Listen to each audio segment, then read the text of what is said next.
So, Astro's pretty amped. He hasn't been wanting to let anybody anywhere near him. He does this, and then he does bite. So we're just going to run a straightforward prediction error. What we think the prediction he probably is making is that two things. One is that if he keeps doing this, we're going to leave. And then the secondary prediction is probably that if we do get in there, we're going to try to make him do something. So we're going to try to break both those predictions and see what happens.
Good job, Astro.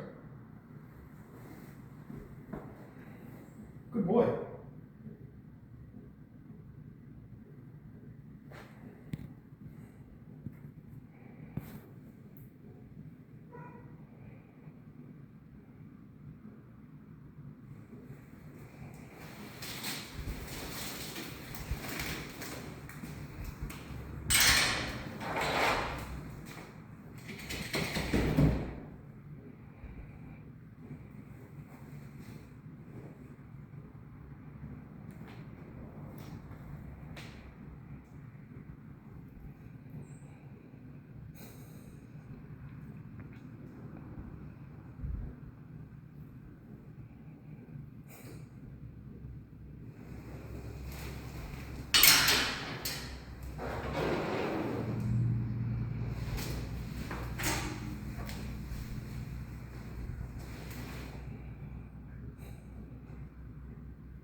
So he's kind of panting a little bit now.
So the prediction error that happened there was, it seems like he's doing a little bit of a thing where it's within a kennel area, and so he's going after it. And so once there was a gate in between the two of us again, it amped him back up, or when I look at things on the floor, which makes me feel like maybe I should have chosen different shoes, because I feel like you might bite me on the shoe. But he's going for it then. So the prediction error there was that in the past he does all that ruckus and then they leave. So at first I was actually going to leave because the prediction error was going to be that, like, hey, like he was calm and nothing happened, and then I just left. I didn't try to do anything to him. But I extended a little bit for that, to try to generate kind of a second prediction error there that he may have thought, hey, that makes them go away. But in this case, it did not.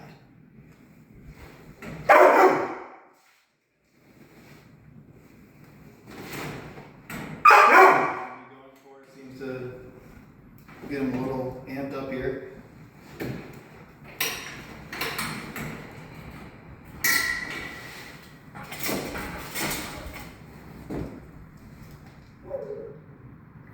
We'll see if it happens again. Yeah, so he's freaking out a little bit there.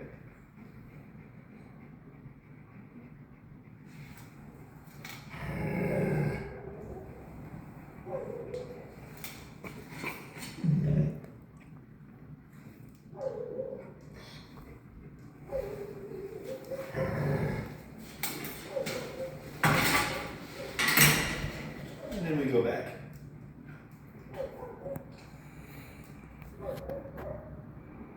I think he likes me gaming here. That's a joke. Unfortunately, poor buddy here does not like it at all. But we want to try to get through to him.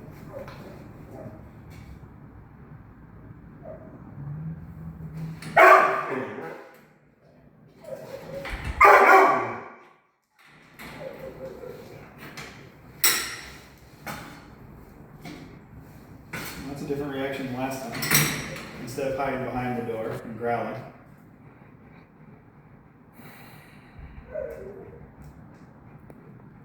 Good boy. Good job, buddy. Good. You good boy? Yeah? That's good.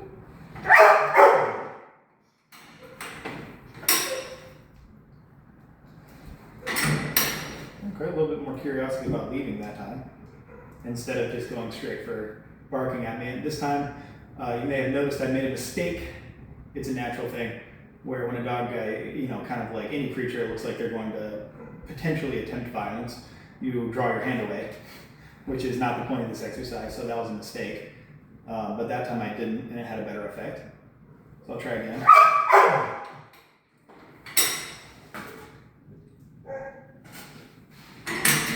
All right, that's doing nothing for him.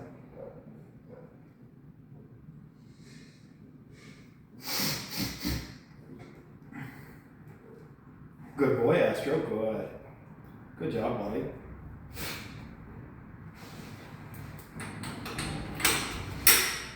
Much different reaction that time.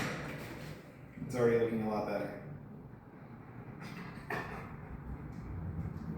So, what you're seeing here is the way that learning works, right? So the way that we have learning in anything, whether you're teaching obedience commands or you're doing behavioral modification like we are in this case, whatever it may be, you first have a behavior. It may be a behavior that you're trying to teach them, or it could be something else, and you kind of go through these stages. The first thing that you go through is they do the behavior, whatever it is. They do the behavior, and then you have an optional spot there where if you're already working with that dog in obedience, maybe you're using markers, and that can generate the next part early.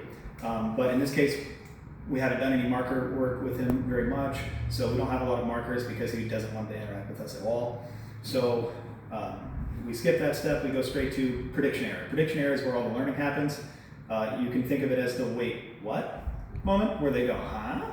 That's not what I predicted at all. If you get success, prediction success, then their behavior doesn't change at all because they have no reason to change behavior. Their prediction was confirmed. You confirmed their suspicion in this case, right?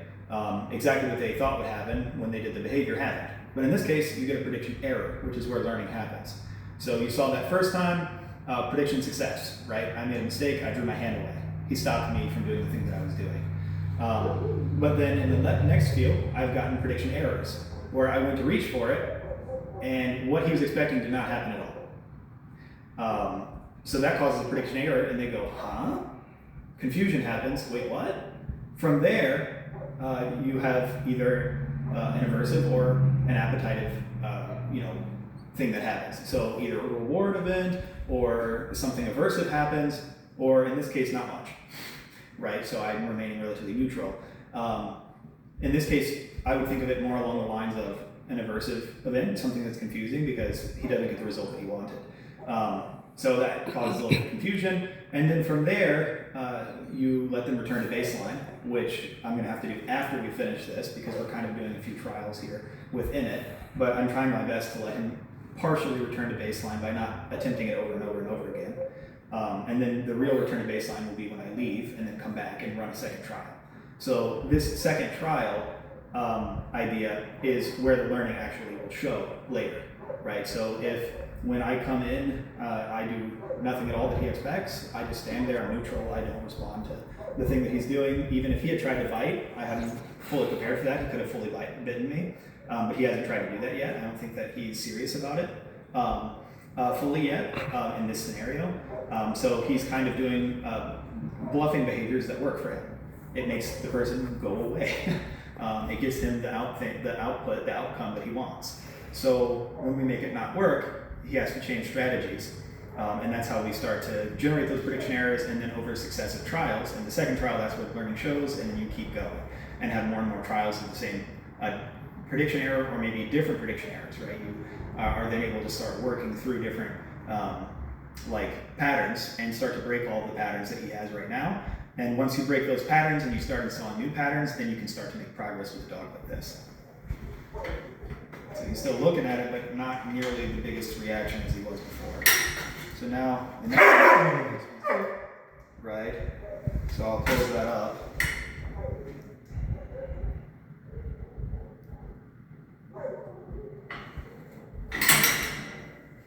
And then I'm going to let him return to baseline for a second again. Let him go back to sitting and doing nothing. And I'm going to do the same thing again, open it all the way up and see if he has a similar reaction.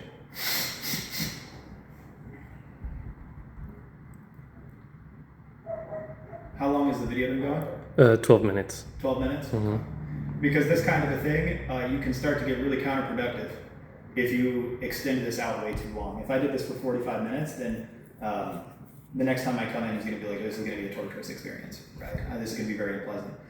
So I'm probably going to cut it short within the next 3 or 4 minutes, however far I get.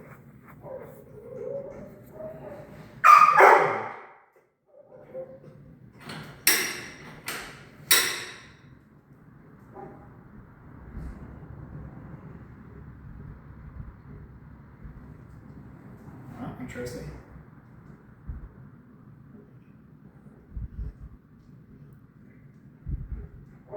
Astro, sit. Astro, good boy. Sit. Astro, sit. Good boy. Good job. Yes. That's a good job, buddy. Good boy. That's so good. You're so smart. I'm so. You good boy. We're gonna get you out of here soon. Oh, I know. So this is a very different reaction, right? Instead of going really aggro, now he's like, what the heck? So we want to get him to the place that he really wants to go, which is, we just want to take this dog on a walk. We want to take this dog on a walk, start giving him some outlets, but we can't do it until we get through this. So he thought about it that time. Oh, now he's thinking about going out. Very different. Good boy, Astro, good. Good job. This is the first time he's sniffed me, right? He never sniffed me until right now. He's finally starting to sniff. You saw the tail go a little bit. Good boy, Astro. Good job, buddy. Sniffy sniffs. So whenever you have a dog that's nose is not activated, big problem. You need to see the nose activated. Now he's starting to see me as potentially someone that could bring something good, namely freedom, right? Maybe I can let him out. And that's what he wants. And so you can see there's a lot more relaxation happening here. That's beautiful. What was that? That's a coping mechanism, right?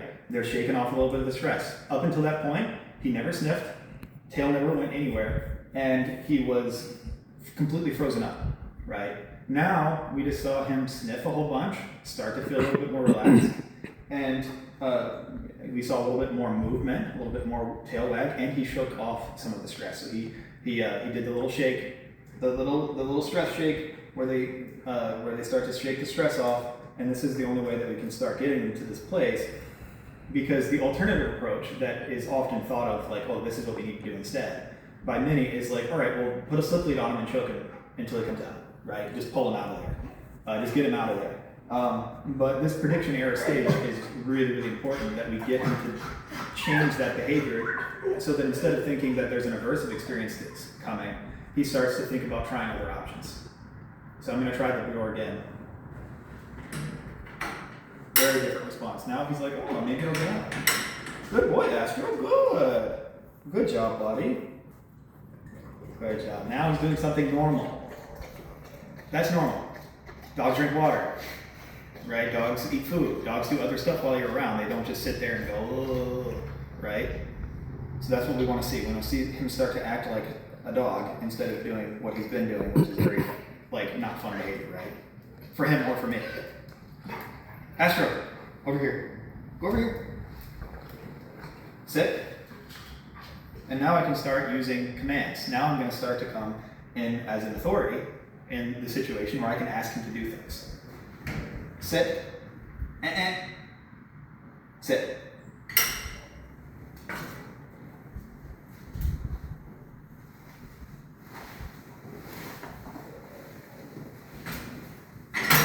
Now that's a very, very different reaction, right? So we've gone we've seen a big change there, and we're going to run that a couple more times. And once we've run that a couple more times, then we'll be able to start thinking about just going ahead and, putting a slip lead on him and taking him out for a little walk. And then he'll start to think, oh, when they come up to the door, I might go out for a walk and nothing bad's going to happen, and that behavior doesn't get me anywhere, but this behavior does, right? So he took commands from me just there. He took direction. He started acting like a normal dog. And that's the power of utilizing prediction errors in your training. Prediction errors are true across the board. Anything that you teach as a pattern, say you teach the pattern that the dog sits or downs or does whatever command, and then you are going to say okay and throw ball, right? Are they hearing the okay, or are they looking for you to cock your hand back for the ball?